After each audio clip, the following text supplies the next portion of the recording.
bonjour à tous. Alors, bienvenue à ce 6e webinaire du Pacte du pouvoir de vivre. Donc, je suis Amandine Le Breton, je suis la directrice de l'association d'animation du Pacte du pouvoir de vivre. Et donc, je vais animer ce petit webinaire de 45 minutes qui sont consacrés ce matin aux libertés associatives. Alors, quelques mots d'abord très rapides sur ces webinaires. C'est un temps qu'on a initié il y a plusieurs semaines maintenant.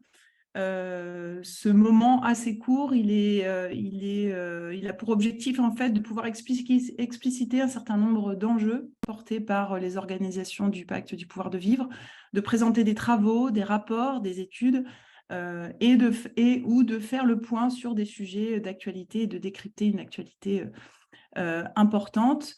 Donc ces webinaires sont consacrés, on va dire, en priorité aux salariés, aux bénévoles, aux militants de nos organisations, mais ils seront à partir de maintenant diffusés sur le site du Pacte pour en faire profiter voilà, plus largement nos réseaux. Alors aujourd'hui, c'est Frédéric Frunder, la déléguée générale du mouvement associatif, qui va intervenir pour ce webinaire. Elle va donc intervenir sur la question des libertés associatives, mais elle en dira évidemment beaucoup plus tout à l'heure. Donc, elle fera une présentation d'environ 25 minutes. Et ensuite, on aura un temps de questions-réponses à travers le petit chat. Donc, n'hésitez pas à poser des questions. On prendra 15 minutes et puis moi, je me ferai le relais de vos questions auprès de Frédéric. Dernier point, c'est que ce webinaire est enregistré. Vous devez le voir. Donc, comme je disais tout à l'heure, c'est pour pouvoir aussi le partager ensuite sur nos réseaux.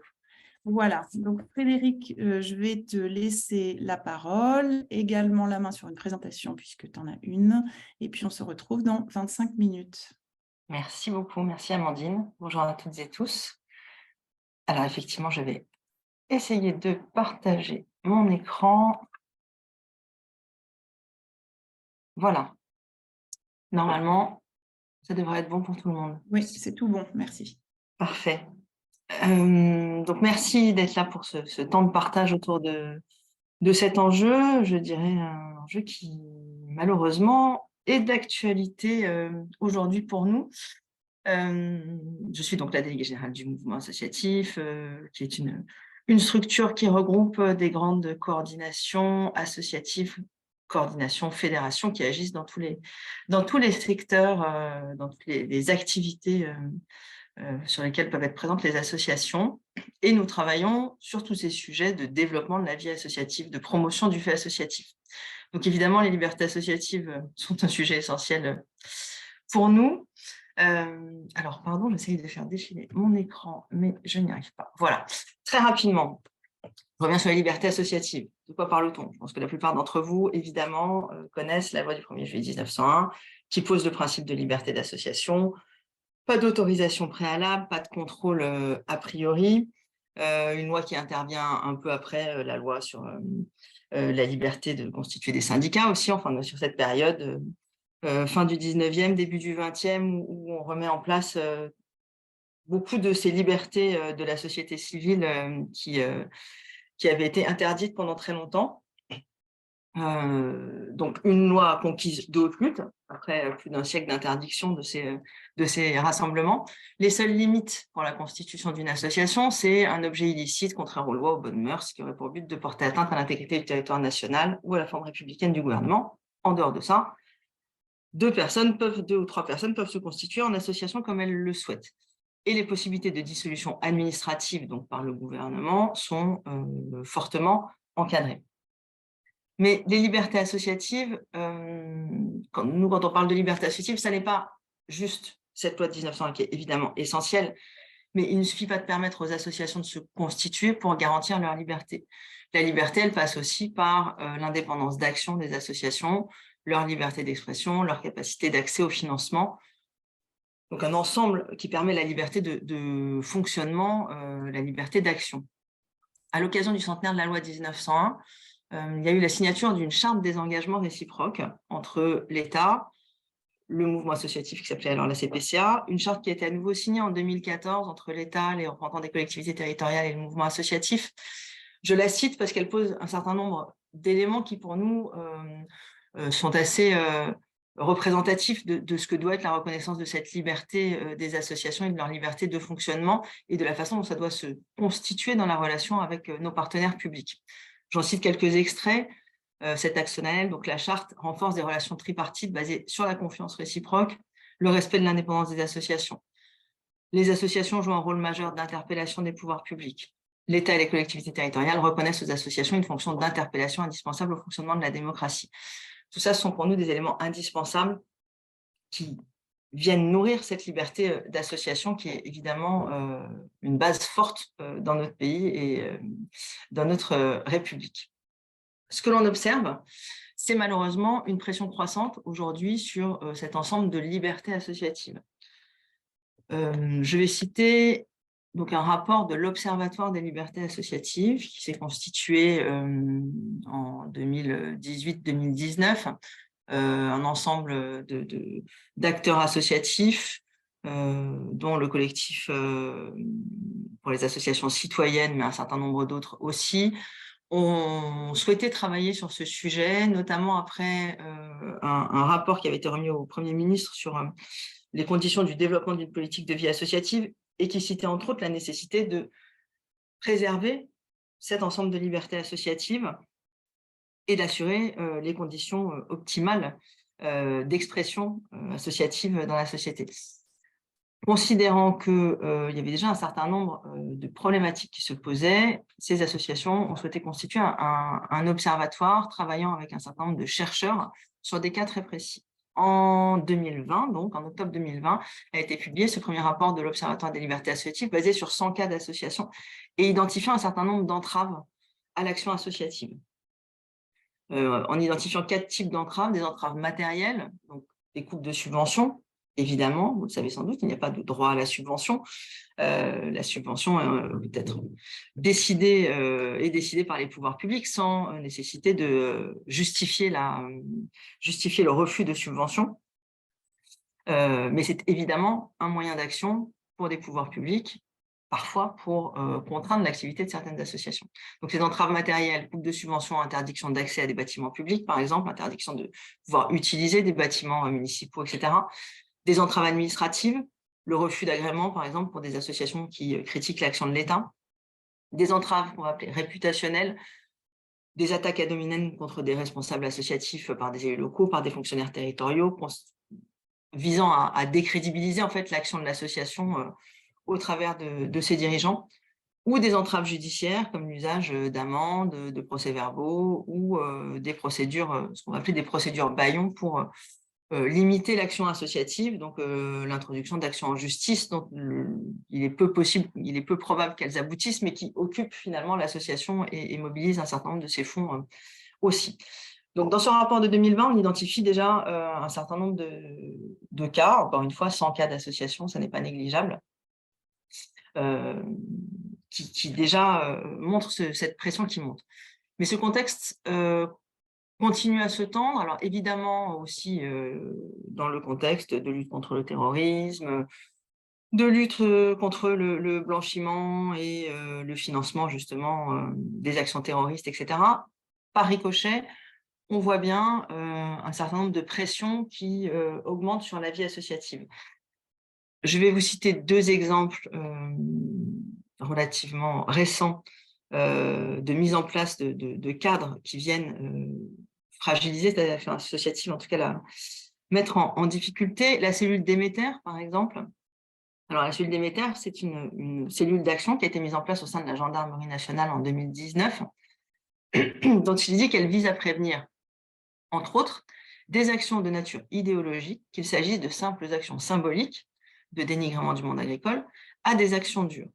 Concrètement, c'est une cellule qui aboutit au fichage d'un certain nombre de membres et d'associations de protection de l'environnement, de défense de la cause animale, et avec, comme vous voyez, un champ d'action qui est extrêmement large, puisque la cellule Déméter viserait à prévenir, y compris de simples actions symboliques, donc, qui relèvent en réalité de la liberté d'expression ou de manifestation. Il y a une action qui a été introduite devant le tribunal administratif qui a considéré qu'il ne pouvait y avoir de base légale à de telles actions qui conduisent à criminaliser la liberté d'expression, et donc a demandé à ce que la cellule Déméter revoie son champ d'intervention et d'action. Aujourd'hui, face à cette décision, il y a un recours qui a été porté par l'État, donc le sujet est toujours pendant, et la cellule Déméter continue à fonctionner, en réalité, sur les mêmes bases que celles qui sont exprimées ici. Un autre exemple, le criblage des bénéficiaires. Alors, un sujet un peu technique. Si certains d'entre vous agissent dans des actions de solidarité internationale, vous verrez concrètement ce dont il s'agit. Donc, le criblage des bénéficiaires s'applique dans les actions d'aide au développement. Dans le cadre de la lutte contre le blanchiment et le financement du terrorisme, le ministère des Affaires étrangères et l'Agence française de développement ont annoncé aux associations de solidarité internationale que dorénavant, l'octroi de subventions serait conditionné au criblage des personnels, des fournisseurs et partenaires de mise en œuvre des actions dans les pays tiers, et au criblage des bénéficiaires finaux, c'est-à-dire sur le terrain, les personnes qui bénéficient des actions de développement menées par ces associations de solidarité internationale. Le criblage, c'est la vérification donc, des identités des bénéficiaires et de tous ces personnels tiers au regard des listes établies au nom de la lutte antiterroriste. Je ne vais pas rentrer dans le détail des problématiques que ça pose aux actions de solidarité internationale, qui sont à la fois des problèmes d'ordre fonctionnel et opérationnel sur la capacité à mener de telles actions, mais aussi des problèmes de fond sur l'inconditionnalité de l'aide et la façon dont elles peuvent agir concrètement sur le terrain au regard de leurs principes. Toujours est-il que les associations de solidarité internationale sont mobilisées contre ce texte et cette décision. Le Conseil d'État a été saisi par Coordination Sud, qui est donc la coordination des associations de solidarité internationale, et par plusieurs ONG. Et le Conseil d'État vient aujourd'hui d'annuler pour excès de pouvoir les lignes directrices qui avaient été produites par le ministère des Affaires étrangères sur cette question du criblage. Je précise que la France était le seul pays d'Europe à avoir mis en place un tel dispositif, sachant que les sujets de lutte contre le blanchiment et contre le financement du terrorisme sont des sujets qui sont travaillés au niveau européen et font l'objet de textes partagés au niveau européen.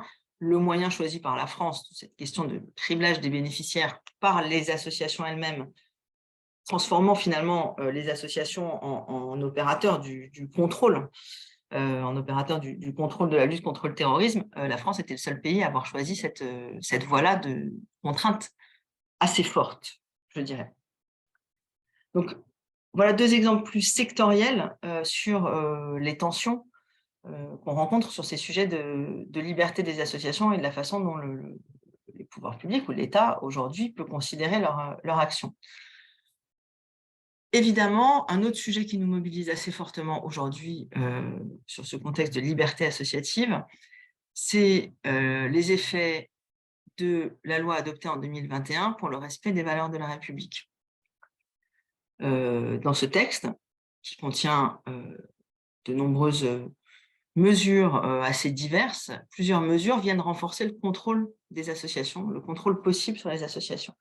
Alors, il y a à la fois des mesures d'ordre fiscal, je ne m'y attarderai pas forcément aujourd'hui, mais c'est un renforcement des déclarations demandées aux associations pour ce qu'elles reçoivent en termes de dons et mécénats, des obligations spécifiques pour les dons provenant de l'étranger, qui vont s'appliquer à partir de 2024, avec des obligations assez lourdes sur à la fois l'identification et la recension, je dirais, des dons provenant de l'étranger, la déclaration des différentes sources, et également un élargissement des capacités de contrôle de l'administration fiscale auprès des associations.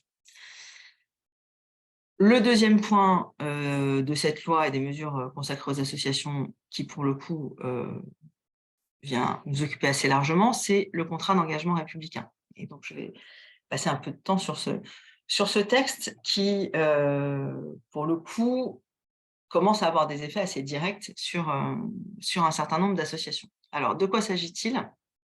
Le contrat d'engagement républicain, c'est un document par lequel les associations s'engagent à respecter les principes de la République. Jusque-là, rien de très inquiétant, mais j'y reviendrai un peu plus tard. Ce document est obligatoire pour toute demande de subvention, pour les attributions d'agréments, donc tout type d'agrément délivré par l'État, ainsi que pour la reconnaissance d'utilité publique. Et c'était un engagement, un texte qui est opposable par les autorités en cas de non-respect et qui entraîne le refus ou le retrait de la subvention ou le retrait de l'agrément. Donc avec des effets assez concrets et directs et évidemment potentiellement très dommageables. Je précise donc que le texte concerne des associations qui vont demander des financements publics dans le cadre d'une subvention, mais aussi des associations qui ne demandent pas de financement public et qui sont simplement dans le cadre de demandes d'agrément, des agréments qui peuvent leur être nécessaires pour exercer leurs activités de toutes sortes, pour agir en justice, etc.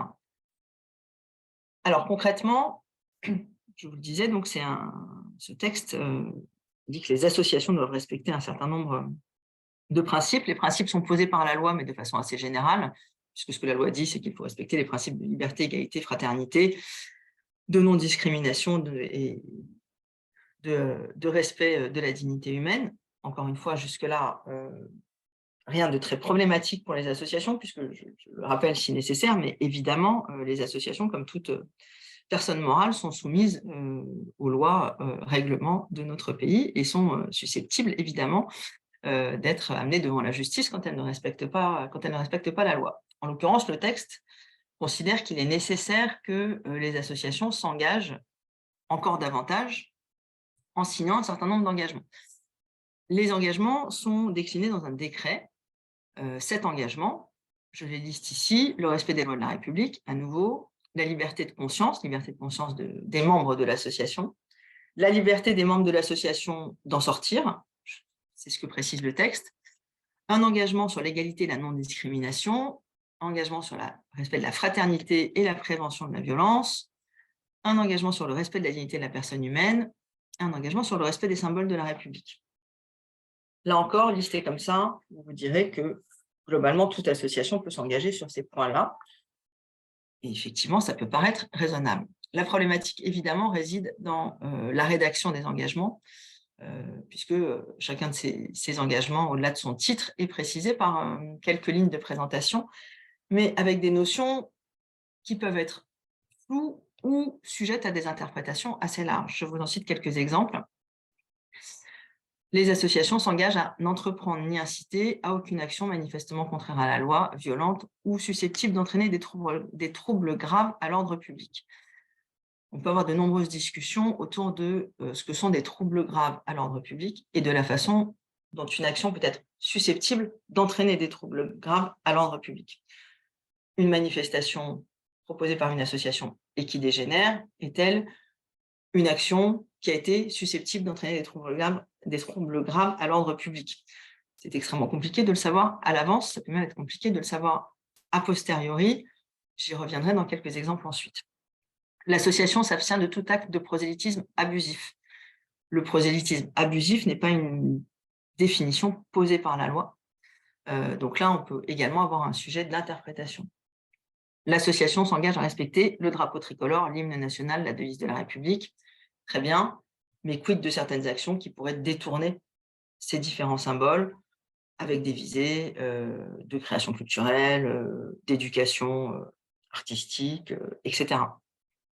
Ce ne sont que quelques exemples. On peut trouver ce même type de formule compliquée à interpréter, notamment dans les engagements relatifs au respect de la dignité de la personne humaine, où là encore, ça peut être ouvert à de nombreuses interprétations. La problématique sur ces engagements, c'est que c'est l'autorité administrative qui est amenée à en faire l'interprétation, et non pas, comme c'était le cas précédemment et a posteriori, le juge dans un certain nombre de cas quand l'action de l'association peut être contestée et qu'une action judiciaire est ouverte.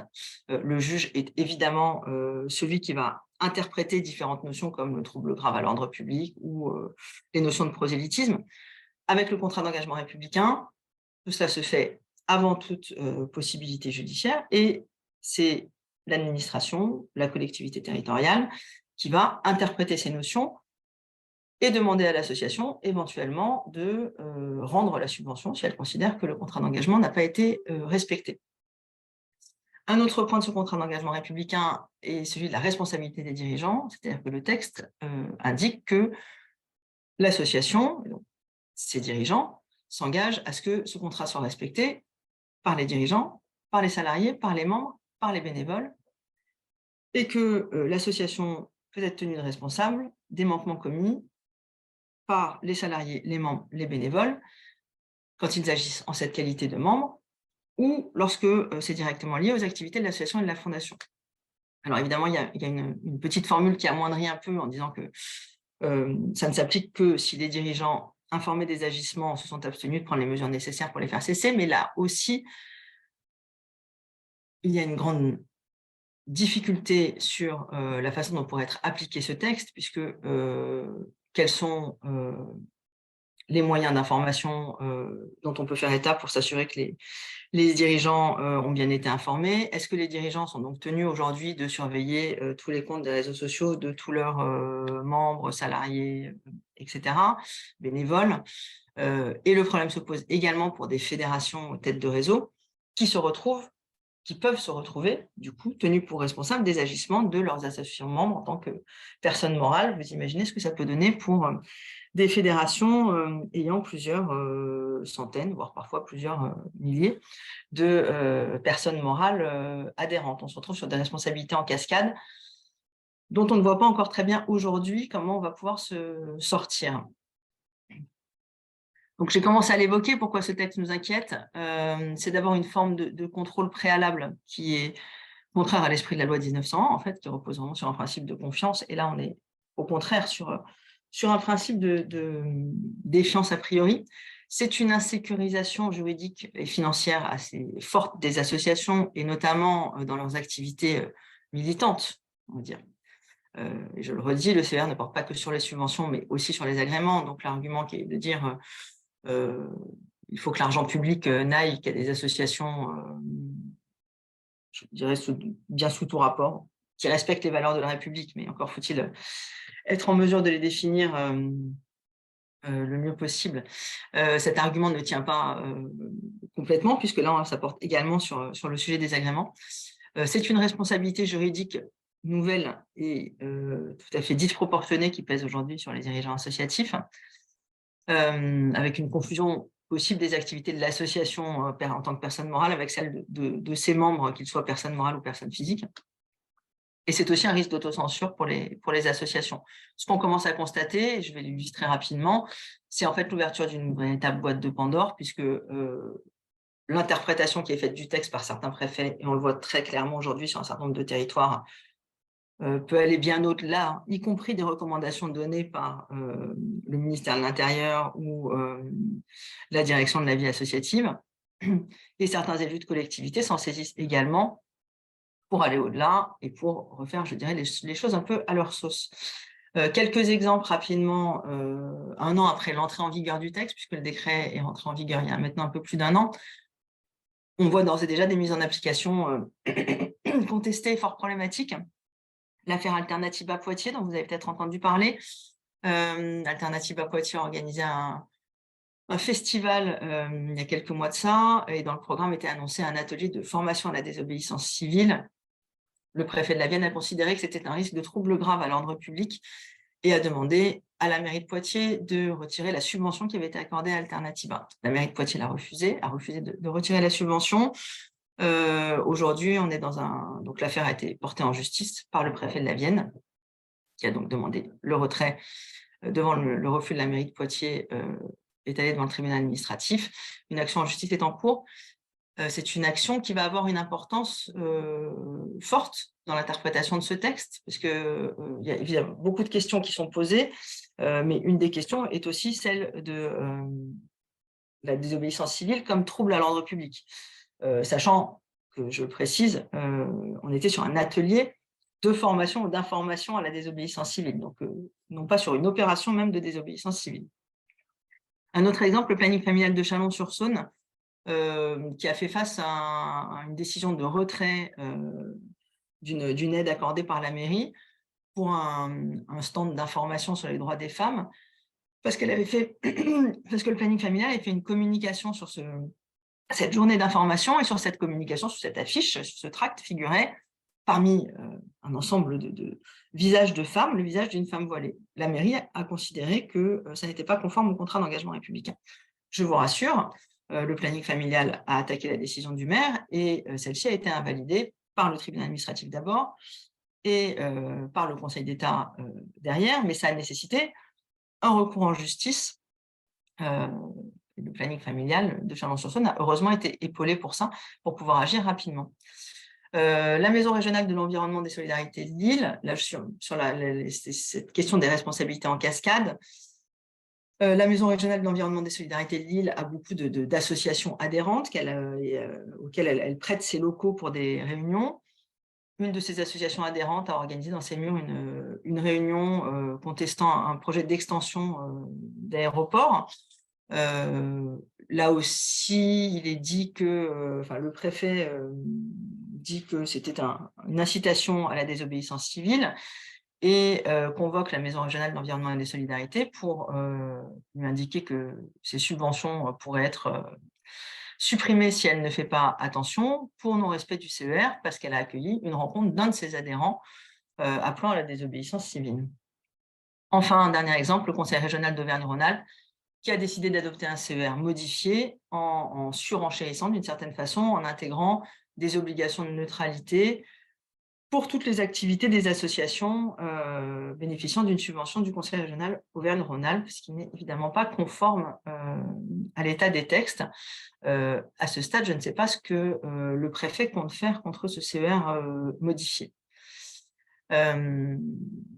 Alors, j'avais juste un dernier exemple, mais qui a disparu de mon PowerPoint, juste pour vous illustrer la surenchère auquel peut donner lieu ce type de texte. Le maire de Saint-Raphaël a très récemment fait voter une décision par son conseil municipal conditionnant l'octroi de toute subvention à la participation des associations aux manifestations patriotiques organisées sur le territoire.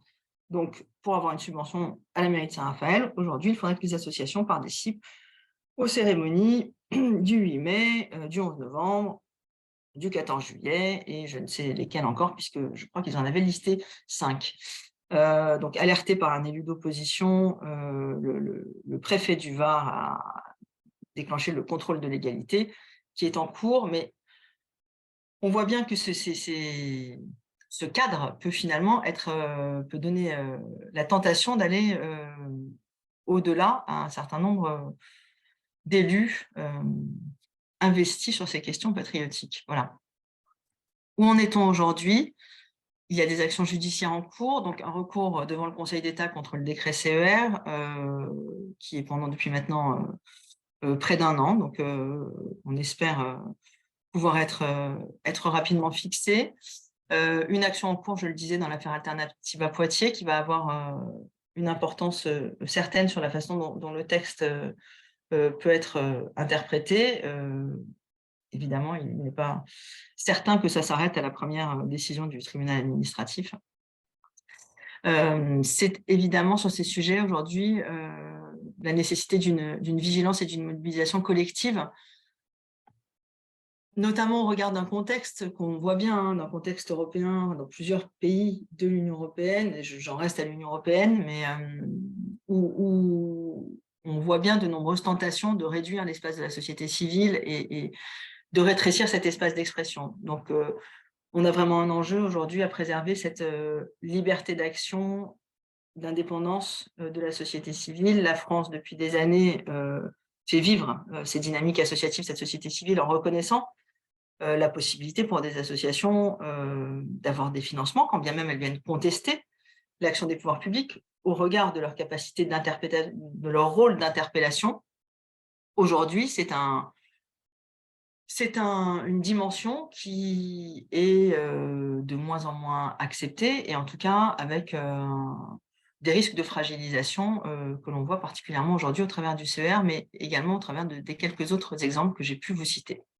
Voilà, et je m'arrêterai là pour que nous puissions avoir un peu de temps pour les échanges. Merci beaucoup, Frédéric. Merci, c'est très intéressant et très clair. Il y a déjà quelques questions, mais n'hésitez pas à en poser dans le petit espace de discussion. C'est en bas de votre écran sur Zoom. Il y a une première question de Solange sur le périmètre. Est-ce que ça s'applique aussi aux assos régime local d'Alsace-Moselle? Oui, oui. Ok. Voilà, cette première question. Effectivement, ça pouvait être une question, mais ça a été précisé par le ministère. Oui, ça s'applique bien aux associations du régime local d'Alsace-Moselle. Ok, merci. Ensuite, il y a une remarque de Régis, alors qui est une remarque, je ne sais pas si ça t'appellera un commentaire sur le fait que depuis la loi Fillon, il y a une tendance à considérer les associations comme des entreprises, avec une forme de marchandisation des associations. Pardon, alors je ne sais pas si ça date juste de la loi Fillon. Je pense que c'est il y a de ça, mais il y a un contexte plus large, je pense, lié aussi à la dimension européenne, sans aucun doute. Et oui, le fait de considérer, alors oui, le fait de considérer la dimension entrepreneuriale, mais plus que ça, je pense que c'est aussi le fait de pouvoir considérer les associations comme des opérateurs et non pas comme des forces d'action citoyenne qui est en cause. Donc, oui, tous ces mouvements sont liés, et je partage, effectivement, tous ces mouvements sont liés, mais les associations sont avant tout une force citoyenne, mais effectivement, la tentation, aujourd'hui, d'un certain nombre de responsables politiques et je dirais, dans une dimension plus idéologique plus large, c'est effectivement de pousser les associations sur des logiques de marché et ou des logiques opératrices. Voilà. Merci. Je vois qu'il y a des personnes qui lèvent la main. En fait, on ne peut pas vous donner la parole sous ce format de Zoom. Donc, n'hésitez pas à inscrire votre question. Et je vois une poserai question de Sarah Persil sur la première signature de la Charte des engagements réciproques, 2001, au moment du centenaire de la loi 1901. Voilà, c'était vraiment la réaffirmation de cette relation partenariale et de ce principe de liberté d'association au sens large, mais des associations en tant qu'actrices citoyennes, encore une fois. Donc, voilà. Merci. Moi, j'avais une question en attendant sur la neutralité. Tu évoquais l'Auvergne-Rhône-Alpes qui évoquait un principe de neutralité. Est-ce qu'eux-mêmes l'ont défini et sur quelle base? Est-ce qu'on parle de neutralité politique? Enfin, voilà, est-ce qu'ils ont donné du grain à ce mot qui est quand même pas... Non, pardon, je n'ai pas précisé, mais ça porte avant tout sur, ça porte sur le sujet laïcité, en fait. Donc, les associations, dans leurs activités, doivent, à partir du moment où donc, elles demandent une subvention, etc., d'après le CER voté par Auvergne-Rhône-Alpes, je le précise, devraient respecter la même obligation de neutralité que les services publics dans la façon dont elles mènent leurs actions. Ok, merci. Il y a une question de Jean-Paul sur les modalités d'information des associations, leurs présidents, leurs représentants, etc., sur le CER. Comment on peut faire pour, d'une part, s'informer, j'imagine, puis aussi se mobiliser, ce que tu pointais à la fin. Alors, c'est un sujet compliqué. Alors, s'informer, on essaye, on est pas mal de réseaux, j'ai cité le collectif des associations citoyennes qui est aussi évidemment investi sur ce sujet-là. Nous-mêmes, on essaye le plus possible d'informer les acteurs associatifs sur ce sujet. Alors déjà, je le précise, le texte du contrat d'engagement républicain indique que l'association a l'obligation d'informer en son sein, ses membres, etc., sur le contrat d'engagement républicain. Donc ça, c'est déjà une obligation posée par le texte, c'est que normalement, toute association qui souscrit le CER, c'est-à-dire qui demande une subvention, doit informer l'ensemble de ses membres par tout moyen, donc sur son site internet, dans ses locaux, enfin comme elle veut, de ce que sont les engagements du CER. Ça, c'est la première chose, c'est les modalités d'information, enfin des modalités. C'est à l'association de définir ces modalités-là, mais elle a une obligation d'information. Après, comment nous, on essaye d'informer sur ces problématiques, c'est une difficulté au regard de la diversité du monde associatif. Réussir à faire circuler le plus largement possible l'information, c'est pas si évident que ça. Beaucoup d'associations signent le CER sans même s'en rendre compte, en fait, parce que c'est une case à cocher dans le formulaire CERFA. Donc, c'est le rôle des réseaux, en fait, de faire circuler. Nous, on essaye d'alimenter le plus possible. On a organisé un point presse il n'y a pas si longtemps. Il y a de l'information sur notre site internet. Cet échange nous permet aussi de faire connaître ce sujet-là. C'est un sujet qui va sans doute être de plus en plus connu au fur et à mesure que les affaires émergent. Parce que bon, tant qu'il n'y a pas de traduction concrète et qu'on ne voit pas les problématiques que ça pose, finalement, encore une fois, respecter les valeurs de la République, toutes les associations, hein, enfin, la très, très, très grande majorité d'entre elles n'y voient pas de problématique. C'est quand on en voit les conséquences que ça devient plus difficile. Donc, c'est effectivement un travail de pédagogie constant, et merci à tous ceux d'entre vous qui pourront s'en faire l'écho de le faire. Et on s'en fera l'écho aussi, puisqu'on diffusera ce petit webinaire donc, sur le site. Je pense que c'est important, en effet, de relayer ce que tu dis. Il y a une question sur du coup, le positionnement du mouvement associatif. Voilà, est-ce que vous demandez des précisions d'engagement, le retrait, etc. Tu parlais du Conseil d'État et du recours en cours. Où vous en êtes, vous, le mouvement associatif? Nous, on demande l'abrogation du texte, en fait, hein, très clairement, depuis le début. On a été opposé au principe du contrat d'engagement républicain avant qu'il ne soit voté. On a néanmoins discuté avec nos interlocuteurs au gouvernement pour essayer, je dirais, de limiter les dégâts sur la façon dont les engagements ont été rédigés, même si on n'a pas parfaitement réussi, loin de là.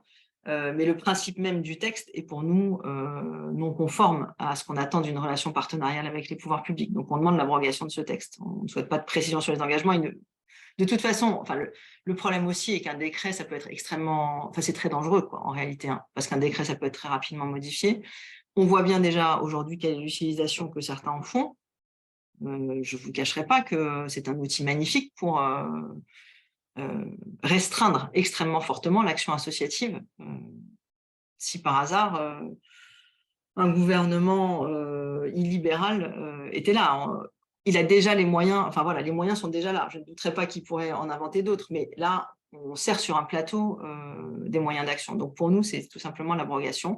Maintenant, on essaye du mieux possible d'accompagner les associations qui le souhaitent, qui se trouvent face à ces problématiques-là, et aussi d'engager des actions en justice avec d'autres quand c'est possible, pour essayer de faire préciser et restreindre l'impact d'application du texte. Et tu parlais du Conseil d'État tout à l'heure, c'en est où? Tu disais qu'on aurait un retour bientôt. Bientôt, je ne sais pas, puisque le ministère de l'Intérieur a mis extrêmement longtemps à fournir son mémoire en défense. Il vient juste d'arriver, donc voilà. Maintenant, il va y avoir une réponse de notre propre avocat. C'est un recours conjoint qu'on porte notamment avec la Ligue des droits de l'homme, mais bien d'autres. Voilà, donc je ne pense pas qu'on ait une décision avant encore quelques mois. Mais ceci dit, je le précise, hein, le décret du CER a été pris en Conseil d'État, donc validé par le Conseil d'État. Donc on n'a pas non plus immensément d'espoir sur la décision qui va sortir du Conseil d'État. Mais c'est aussi un moyen pour éventuellement aller plus loin au niveau européen, si ça nous paraît pertinent. Oui, parce que tu évoquais aussi le fait que finalement, ce qui se passait là en France avec ce contrat d'engagement républicain ne se trouvait pas forcément dans d'autres pays européens. Il n'y a pas ce type de mouvement ailleurs, notamment je pense aussi en Italie. Voilà. Alors, pas sous la forme du contrat d'engagement républicain tel qu'on le connaît. Maintenant, la restriction d'action des associations, malheureusement, on la voit dans un certain nombre de pays. Avant tout, il faut bien le dire, dans un certain nombre de pays de l'Est. Enfin, on a bien vu la façon dont les choses ont vrillé, je vais le dire comme ça, en Hongrie sur ces 10 dernières années. Et évidemment, les associations et les acteurs de la société civile sont les premiers à prendre sur ces sujets et à se retrouver face à des législations contraintes. En Pologne, de la même façon, et dans pas mal de pays, il y a des sujets effectivement sur le fait de reconnaître que des associations peuvent et doivent être financées même quand elles ne sont pas, même quand elles sont en contestation. Et ça, c'est vraiment un principe fondamental, alors qu'on essaye, qui est reconnu, je dirais, au niveau des institutions européennes, mais sur lesquelles on essaye d'insister pour que les choses soient plus fermes et que des positions fermes soient prises sur ces sujets. On a alerté au niveau européen sur le contrat d'engagement républicain. On va continuer à le faire parce que ça n'est pas conforme à l'esprit des textes européens non plus sur les libertés. Ok, merci. Donc il y a la demande du PowerPoint, si ça te va, Frédéric. Oui, bien sûr. Bien sûr, oui, sans problème, je vous transférerai. Je ne sais pas comment on fait, Amandine, mais je peux. Tu me l'envoies et puis à la Voilà. demande des uns des autres, je le transférerai. Et puis encore une fois, le webinaire sera mis sur le site du pacte, donc vous pourrez le regarder, le diffuser aussi au sein de vos réseaux, de vos organisations, auprès de vos bénévoles. C'est Bien aussi sûr. tout l'intérêt de ce Et travail. je précise que vous pouvez trouver de la ressource sur notre site internet, donc le mouvementassociatif.org. On a une rubrique sur le contrat d'engagement républicain avec un certain nombre d'éléments, à la fois un dossier de presse, un webinaire explicatif encore plus détaillé sur le CER, spécifiquement sur le CER que celui que je vous ai présenté ici. Voilà, et aussi les guides, les forts aux questions qui ont pu être publiés par le ministère lui-même, même si on n'est pas toujours sur exactement les mêmes interprétations. Merci beaucoup, on relaiera ça. Et puis, je te demanderai aussi peut-être ces liens directement qu'on pourra mettre dans l'article. Bien sûr. Ça facilitera aussi l'accès. On fera en sorte, en tant que pacte, de relayer. Et puis, n'hésitez pas, vous aussi. Je ne suis pas sûre qu'il y ait d'autres questions. Alors, sauf si vous me faites mentir. Est-ce que tu souhaitais rajouter quelque chose, Frédéric, peut-être Non, je vois que plusieurs découvrent le contrat d'engagement républicain et évidemment, ça nous conforte dans le fait qu'il faut qu'on trouve tous les moyens pour faire le plus de pédagogie possible sur ce sujet-là et que chacun se mobilise parce qu'effectivement, il y a un enjeu à réaffirmer ce sujet. Toutes les associations ne sont pas concernées dans le sens où elles ne sont pas forcément toutes menacées par les interprétations qui peuvent être faites du contrat d'engagement républicain, mais je pense qu'on est tous responsables collectivement de ces dynamiques militantes qui doivent être au cœur des dynamiques associatives. Et voilà, il est nécessaire qu'on se mobilise tous pour, même quand on n'est pas forcément concerné dans ses propres activités. Et tu l'as dit, anticiper les risques aussi. Absolument. C'est ça. Et là, malheureusement, on n'est plus complètement sur l'anticipation dans le CER. Donc, au moins, qu'on puisse avoir cette mobilisation aujourd'hui, cette information, et que les associations aient elles-mêmes les moyens de discuter aussi avec leurs interlocuteurs publics, parce que je ne l'ai pas dit et je le précise, je pense que du côté des collectivités territoriales, enfin, des élus de collectivités, un certain nombre peuvent être aussi préoccupés par ce texte. Beaucoup ne le connaissent pas aujourd'hui, alors que les collectivités territoriales doivent l'appliquer. Beaucoup ne le connaissent pas. Mais beaucoup, quand elles le découvrent, sont aussi inquiètes de ce que ça peut provoquer. Et je pense que de ce point de vue-là, il y a vraiment des alliances à avoir. Je ne sais pas si Sarah Persil est encore là, mais elle était là et qui était élue en Bourgogne-Franche-Comté et qui est mobilisée sur le sujet. Voilà, les élus élevés en particulier sont très mobilisés sur ces sujets, mais pas que. Et c'est absolument nécessaire, je pense, de travailler ces alliances. Eh bien, merci beaucoup à toi, Frédéric. Et puis, merci à toutes, merci à tous d'être venus ce matin. Encore une fois, ce sera transmis, retransmis, partagé. N'hésitez pas également à diffuser vous aussi. Je vous souhaite une bonne journée. Je vous dis à très bientôt. Au revoir. Merci, au revoir. À bientôt. Merci.